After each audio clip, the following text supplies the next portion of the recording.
Okay guys, so nandito na kami ni Dada sa isa naming job site. At nandito kami para lang mag-check at syempre meron pang konting gagawin dito. But anyway, gusto ko pong makita ninyo. I think if you guys remembered, um, na-i-video ko na to nung unang makuha namin tong project na to. And this is about, I think this is about 4 years or 5 years project. Okay, so ayun si Dada. Sandali po ha, at iano ko lang tong aking camera. Okay, so ayun si Dada at kasama nga ang isa naming security. At iyon, meron silang chine-check doon. Okay, at ito yung security trailer.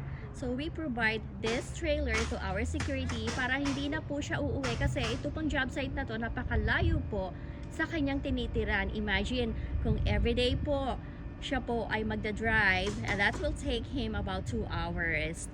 Okay, so ito na po yung, ito nga pala masabi ko po sa inyo, yung pong security namin na yon ay kapatid po siya ni Maya Valdez.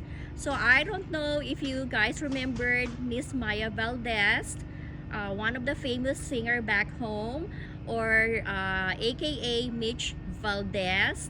Ayan po, brother po yan ni Mitch Valdez, si Mr. Ike. Okay, so ito po yung mga projects na almost done na.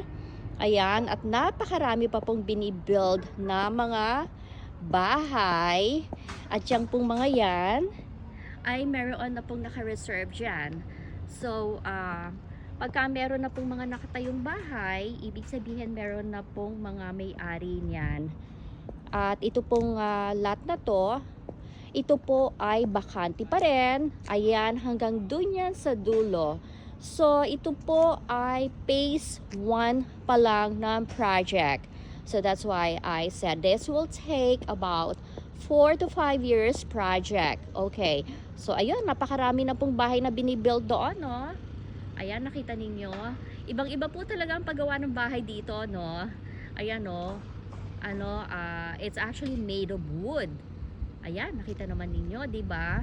And if you guys remembered also previously, meron akong a video kung paano po talaga ginagawa ang bahay dito. Nag-uumpisa po talaga sila sa sinisemento po muna nila yung lot, and then they will start with all the electricity, whatever connections they need to do, yung mga plumbing. Ayan po, I think it's first is plumbing, of course, at pagkatapos po yung mga electricity na ikakabit nila, at pagkatapos po ayun nga, sisementohan na po nila pag ready na po yung mga connections. At ayan, nakita nyo, no, puro kahoy yan, no. Sasabihin ninyo hindi matibay. Naku, matibay po yung mga kahoy na yan, matitibay po talaga yan. Ito po ang mga well, actually this is a one-story house, pero 3 bedrooms po yung mga yan. 1-story house, 3 bedrooms. At depende rin po sa gusto ng client. Kung ang gusto po nila ay 2-story house, kapag ka 2-story house, syempre medyo mahal, ano? So, medyo mahal na rin ang mga bahay dito. I think this costs about $580,000. Ayan pong mga single story na bahay na yan. At ito nga ang phase 1. At pagka natapos tong phase 1 na to, ang daming workers ngayon, no? Kasi Saturday. And ayan, talagang yung iba talagang minamadali na. Kasi syempre, yung mga bumibili ng bahay, gusto syempre nila, no, yung mga makalipat agad sila. So,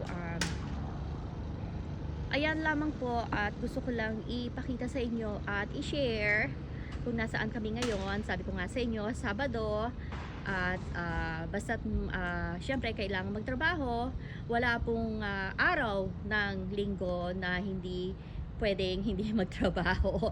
So, ganyan po, syempre, pagka meron ka pong business, you need to be hands-on sa iyong negosyo. Syempre, di ba, kailangan yun eh. Hindi pwedeng tatamad-tamad tayo.